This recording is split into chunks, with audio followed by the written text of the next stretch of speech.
Hello, I'm now going to make a video about the right ventricle interior part. Exterior part we have already completed in the previous video. Now we are going to the interior of the heart. Interior of the heart. So interior of the heart, only the right ventricle interior part. So how to describe the right ventricle interior part? We may describe this into two headings.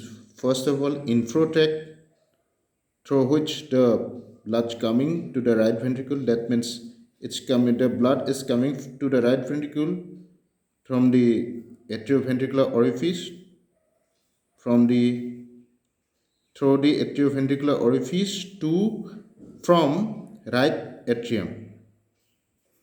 Then second one is the outflow tract. This outflow tract, that means from the right ventricle the blood will go to the lung. So how they will go? This part. So the outflow part, also known as the conus arteriosus, or this part also known as the infundibulum also. Now this inflow tract and outflow tract, this tract is separated by a crest. This tract is known as supraventricular crest. The conus arteriosus with its outflow orifice is situated above, in front, and to the left side of the inflow tract. So what happened? The blood of the inflow tract during ejection through the outflow tract makes roughly an obtuse angular bend. For the fissure of inflow tract, we have to know about the right atrioventricular orifice and the tricuspid valve complex. The orifice is about oval or circular in outline and is oriented almost vertically, making an angle of about 45 degree with sagittal plane. Partially, the orifice faces downward, forward, and to the left towards the ventricular apex. Now, the tricuspid valve complex, which includes atrioventricular orifice, tricuspid annulus, leaflets or cusps of tricuspid valve, chordae tendinae, and papillary muscles.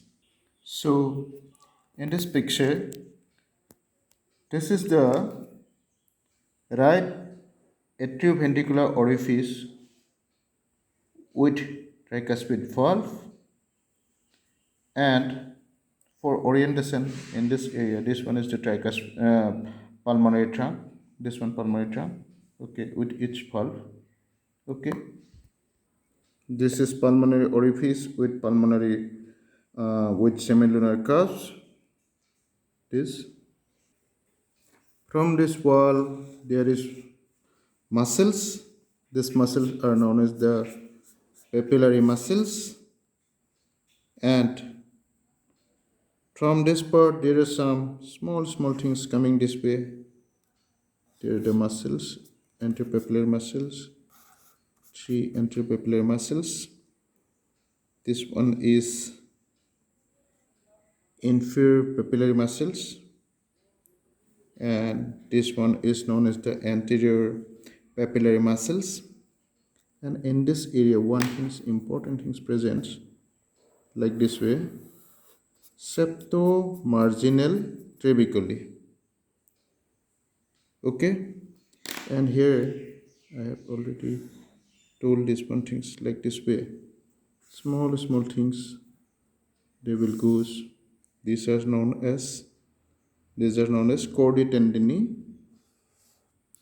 Okay, so these are just for orientations. This one is the septomarginal trabeculae. Okay, and here there is the supraventricular crest. You may get in this area supraventricular crest. Okay, I have done like just this way. This one is the supraventricular crest. That crest separates the inflow part, that's blood is coming this way and going outside outflow tract. This is supraventricular crest. So here this one is the tricuspid annulus. This annulus is a collagenous ring that's succeeding the orifice where the base of the cusps are attached. Now these are the cusps. So valves, these leaflets or cusps, they have three in numbers. One is the anterior, one is the posterior, one is the septal, according to their attachment of the annulus. Though I have drawn this way, so they according to their attachment, they may be if anteriorly this one is anterior, this one is the if posteriorly at that time posterior, and if there is the septal side, this is known as the septal. Suppose tricuspid annulus, then after that there's see like this way. These are actually cusps. There are three cusps according to their position. The largest one is the anterior, and septal one is the posterior one. Smallest one is the posterior. Okay. So here basal zone of the cusp. Suppose this part is the suppose basal zone in this area. Basal zone of the cusp of this one, and basal zone of the cusp this one.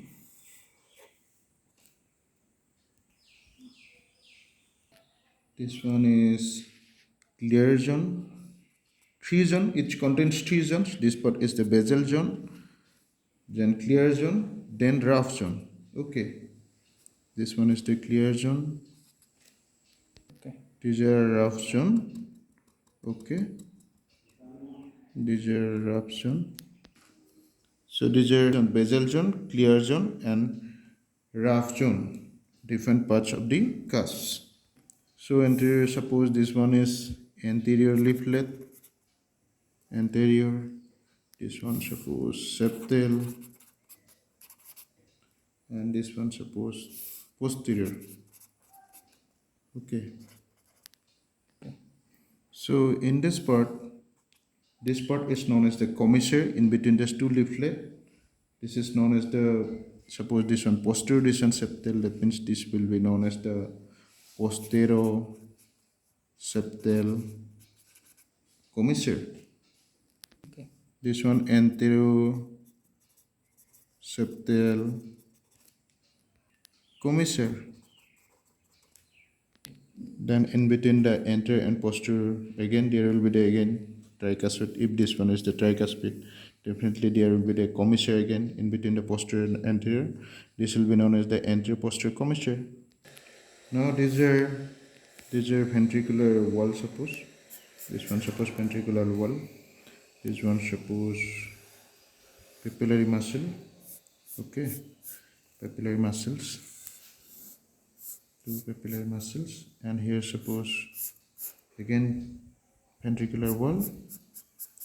So from the ventricular wall to the or papillary muscle, there are connecting sub tendinae, and these are known as chordae tendinae. So there are chordae tendinae. Okay, so chordae tendinae, what happened? These are endothelial covered collagenous threads. Okay, and they are consist of two varieties. Some are false and some are true. What false actually? The false chordae extends irregularly, that's connecting the ventricular walls and do not deserve any importance. If this ventricular wall, if there is a true chordae, they connect the apical third of the papillary muscles to the free margins of the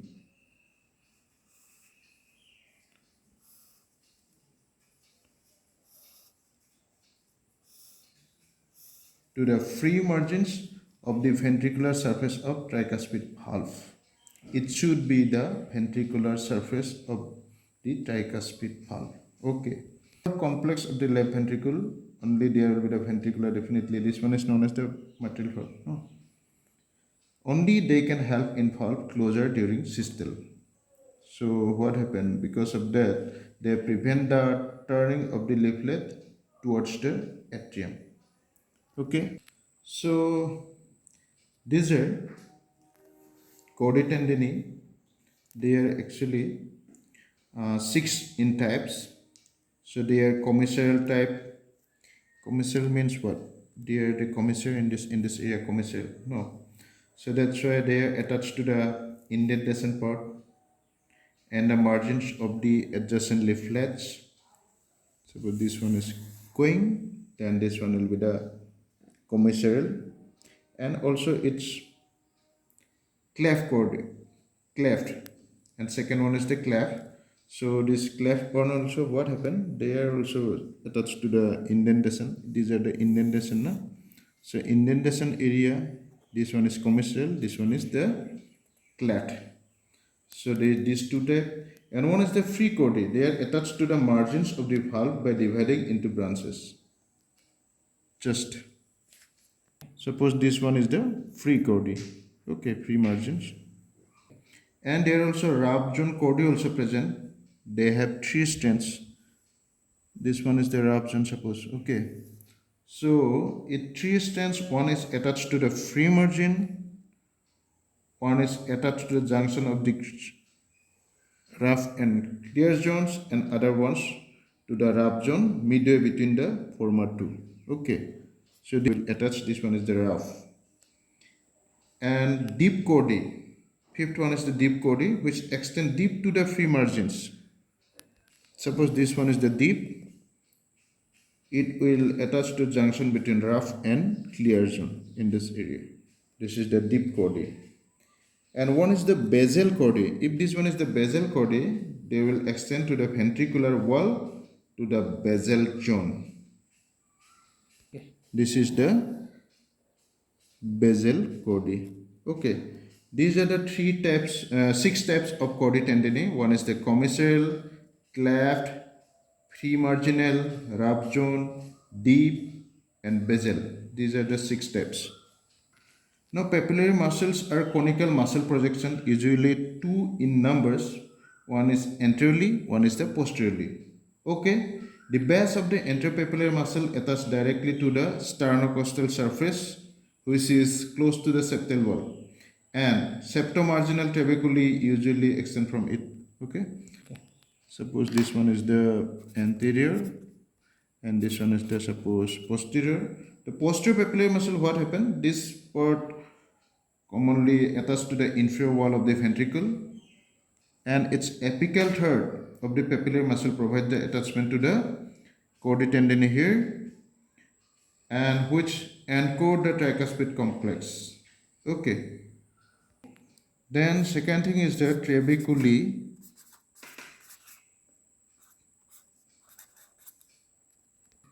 Carneae.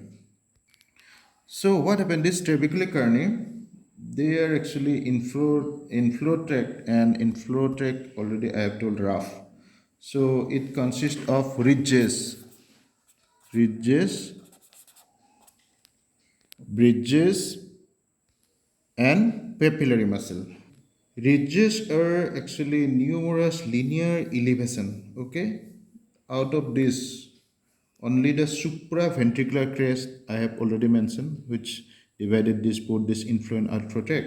The supraventricular crest deserves special mention because what happened? It's an embryological remnant of valve.Ventricular ridge, valve.Ventricular flange. So this supraventricular crest, where from it extends downward and to the right along the posterior wall of the infundibulum from ventricular septum to the right ventricular opening. The supraventricular crest, it got a important word from ridges. And second thing is the bridges. Bridges are what? They connect the ventricular walls by their ends, but the remain free part lies in the middle part. Okay. In specialist bridge one known as the septomarginal trabecula, which extends from the right side of the ventricular septum to the base of anterior muscles. Important bridges. This is septomarginal trabecula. So this trabecula conveys right branch of atrioventricular bundle. Through it, right branch of atrioventricular bundle, and it prevent the over distension of the right ventricle.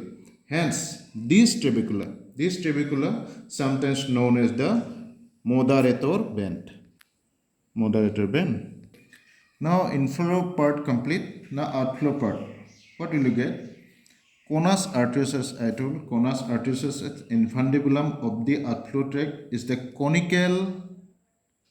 Here in the picture I have not drawn correctly. So this part will be the conical and smooth walled, and these are truncated part, and which is directed upward, backward, and to the left side, making an obtuse angle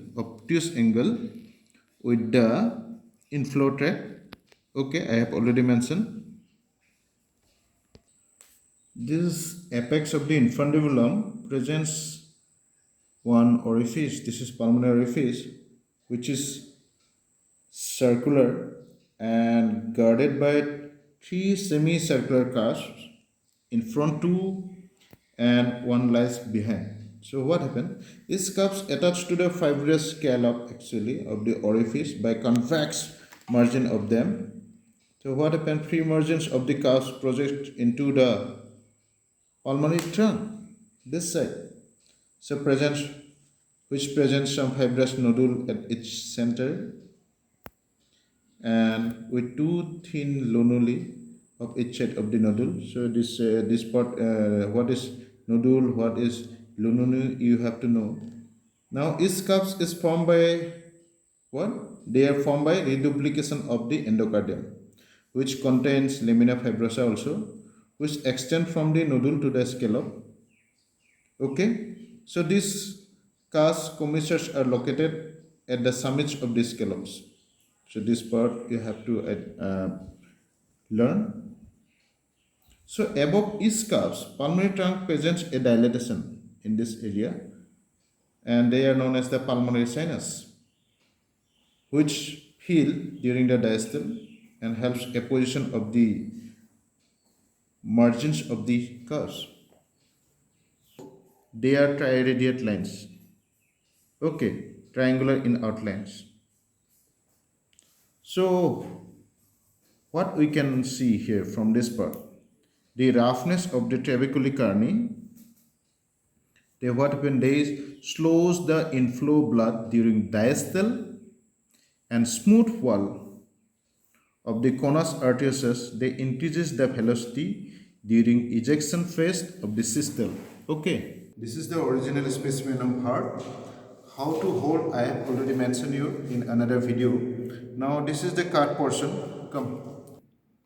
Okay, here this is the right ventricle from the outside. After cutting this one, see, let's see this one. Okay, these are the rough part, these are the rough part, and this one, that means from the atrium blood is coming this way, which contains three valve. Have you seen? These are the this one is the tricuspid valve. Okay, in this area, this as a whole, this part is the rough part, and this part is the smooth part, inflow part and outflow part. Okay, this is the orifice, this is the orifice, atrioventricular orifice. Okay, now this part is the tricuspid annulus, in this way, tricuspid annulus, and these are the cusps. This one is the cusp. Have you seen the cusp? This one is the cusp, and different parts of the cusps. These are the small have you seen? These are the small chordae tendinae.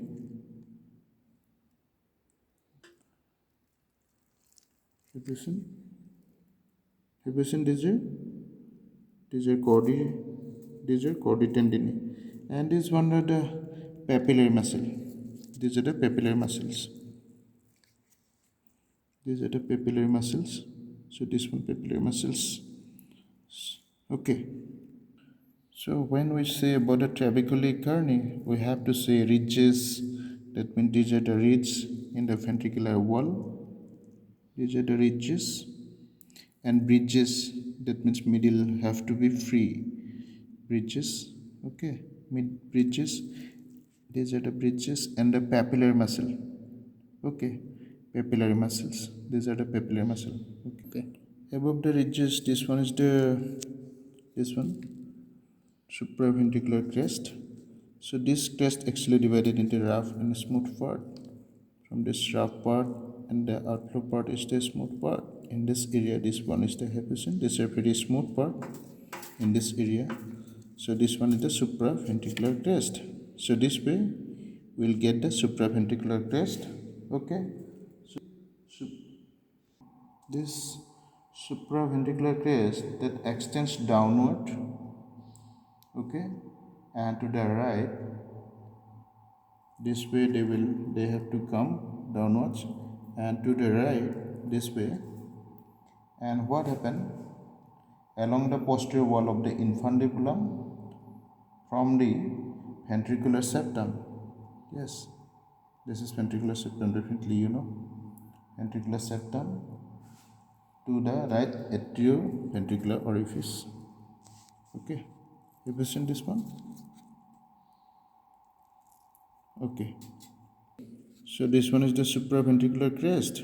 Okay, the supraventricular crest, and this one bridges about the bridges, most important bridges. This is known as the septomarginal trabecula, which extends from the side of the ventricular septum to the base of the anteropapillary muscles.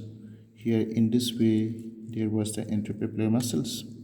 This one already torn. So this one is known as the septomarginal trabeculae. So inflow part, not inflow part. So outflow part is the smooth part. The conus arteriosus, this part is known as the conus arteriosus or infundibulum. So what happened here? The pulmonary orifice in this area. This one pulmonary trunk, no, you know. So pulmonary orifice lies in this area, and these are the cusps or semilunar valve. The semilunar cusp of the pulmonary trunk, and this part is known as the pulmonary sinus. In this area, pulmonary sinus. Okay, pulmonary sinus. This way, and these are the cusps.